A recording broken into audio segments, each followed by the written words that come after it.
प्रिय भाइयों एवं बहनों, सबों को जय यीशु की। आप सभी ने सुना होगा प्रभु यीशु के अंतिम 7 कथनों को। उन अंतिम 7 कथनों में से तीसरा कथन है, भद्रे यह आपका पुत्र है, जिसे हम जॉन के सुसमाचार अध्याय 19 पद संख्या 26 और 27 में पाते हैं। प्रभु यीशु क्रूस पर 3 घंटे के मरण संकट का दुख झेलते हुए उन्होंने क्रूस के ऊपर से नीचे देखा तो उन्होंने पाया अपनी मां और उसकी बहन क्लोपस की पत्नी मरियम मगदलीना और प्रभु यीशु के प्रिय शिष्य योहन। प्रभु यीशु दुख भरे हृदय से और प्रेम से द्रवित होकर मां का ख्याल रखते हुए उन्होंने अपने प्रिय पुत्र योहन को अपनी मां का ख्याल रखने के लिए योग्य समझा और इस तरह से वह अपनी मां को देखते हुए संत योहन की ओर इंगित करते हुए कहा, भद्रे यह आपका पुत्र है।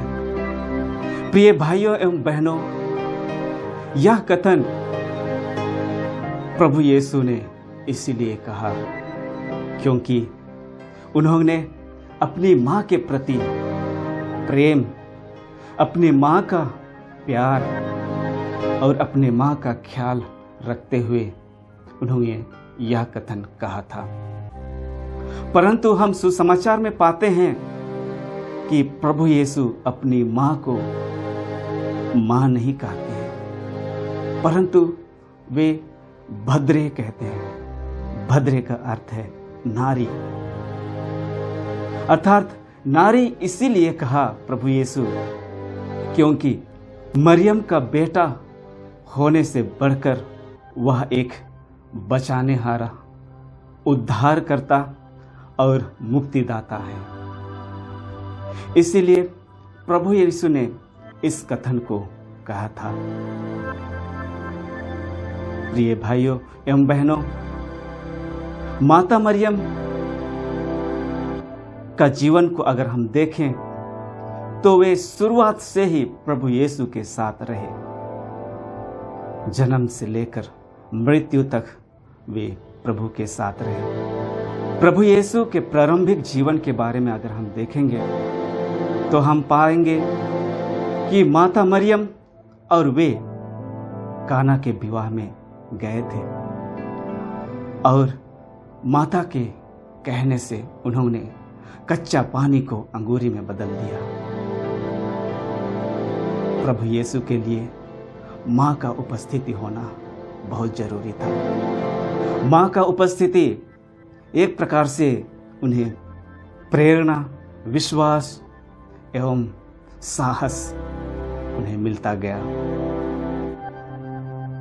प्यारे भाई और बहनों, मां का हमारा जीवन में होना अति आवश्यक है। परंतु यदि हम अपने समाज में देखें, समाज के लोगों को देखें, उनके रहन सहन को देखें तो ऐसा लगता है कि वे अपनी मां को भूल चुके हैं। वे अपनी मां को, अपने पिता को ठुकरा देते हैं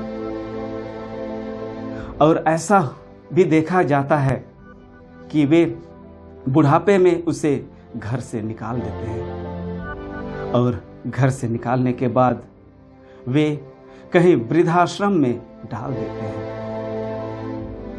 इसका क्या तात्पर्य है? इसका तात्पर्य यही निकलता है कि वे अपनी मां को आदर नहीं करते हैं, सम्मान नहीं देते हैं।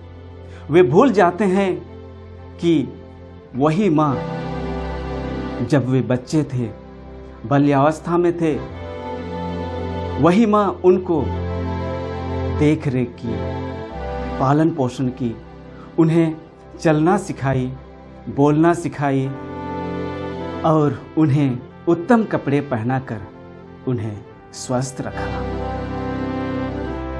परंतु वही बच्चा बढ़ जाता है, जवान हो जाता है और वह उस प्रेम को, माँ की ममता को भूलकर वह अपनी माँ को तिरस्कार करने लगता है, उसे घर से बाहर निकलने लगता है। प्यारे भाई और बहनों, आज सोचने वाली बात है तथा प्रभु यीशु के प्रारंभिक जीवन में अगर हम जाएं तो माता पिता प्रभु यीशु को पास का पर्व मनाने के लिए वे यरूशलेम जाया करते थे। लूकस के अध्याय 2 पद संख्या 41 में हम पाते हैं कि प्रभु यीशु और उनके माता पिता वहां के प्रथा के अनुसार वे यरूशलेम गए। हो सकता था इस बार भी वे यरूशलेम जाने वाले थे, परंतु यीशु के जीवन में एक ऐसी दर्दनाक घटना जिसे हम सोच भी नहीं सकते थे उनके जीवन में आया।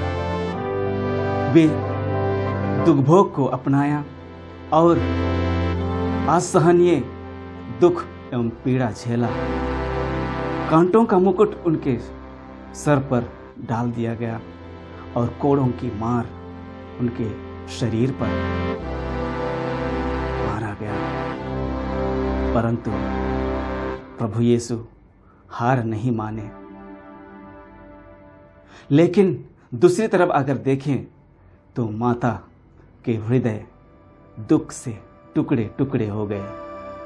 उनके हृदय एक तेज तलवार से भेदे गए और इस प्रकार सिमियोन का कहा हुआ वचन पूरा होता है।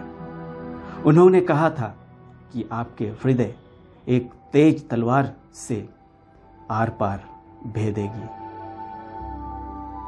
प्रिय भाई और बहनों, एक माता का दुख सिर्फ माता ही जान सकती है, परंतु हम उसे कैसे समझें जब तक हम माँ के साथ नहीं रहेंगे। माँ का संबंध अगर हम गहरा नहीं करेंगे तो हम माँ का प्यार कभी नहीं पाएंगे। इसलिए मेरे प्यारे भाई और बहनों, अगर हमें प्रभु यीशु के साथ संबंध गहरा रखना है, प्रभु यीशु के साथ मित्रता बढ़ाना है, तो हमें माता मरियम के पास आना है। माता मरियम को अपनी माँ मानना है। अर्थात माँ मरियम हमारे लिए मुक्ति और उद्धारकर्ता के मध्यस्थता है। निर्गमन ग्रंथ अध्याय 20-12 में हम पाते हैं अपने माता पिता का आदर करें। अर्थात 10 नियमों में से चौथा नियम में हम पाते हैं अपने माँ बाप का आदर करें। प्यारे भाई और बहनों, आज हमें अपने आप को प्रश्न करना है कि क्या मैं अपने माँ का आदर करता हूँ? क्या मैं अपने माँ का सम्मान करता हूँ या उन्हें मैं ठुकरा देता हूँ, तिरस्कार करता हूँ? आज अपने आप को पूछना है। जब हम छोटे होते हैं, बाल्यावस्था में रहते हैं, तो माँ हमें बोलना, चलना सिखाती है, परंतु हम उसे भूल जाते हैं। हमें जब हम छोटे होते हैं तो उन्हें उनका आज्ञा पालन करना चाहिए, और जब हम बड़े हो जाते हैं तो उनका हमें सम्मान करना चाहिए। तो मेरे प्यारे भाई और बहनों, अगर यदि किसी को यह पूछा जाए कि अपने जीवन में आप किसको सबसे महत्व देते हैं, तो शायद हमारा उत्तर यही होगा कि माँ हमारे लिए एक महत्वपूर्ण है हमारे जीवन में। माँ हमें कभी दुख नहीं देती है, कभी हमें भूखा नहीं छोड़ती, परंतु वह दुख एवं पीड़ा को अपने ऊपर ले लेती है और उस दुख और पीड़ा को खुशी में बदल देती है। इसलिए मेरे प्यारे भाई और बहनों, आइए हम मनन चिंतन करें, सोचें, समझें, क्या मैं अपनी माँ को आदर करता हूँ? क्या मैं अपनी माँ का आज्ञा पालन करता हूँ? आइए हम सब मिलकर इस पर मनन चिंतन करें और प्रार्थना करें।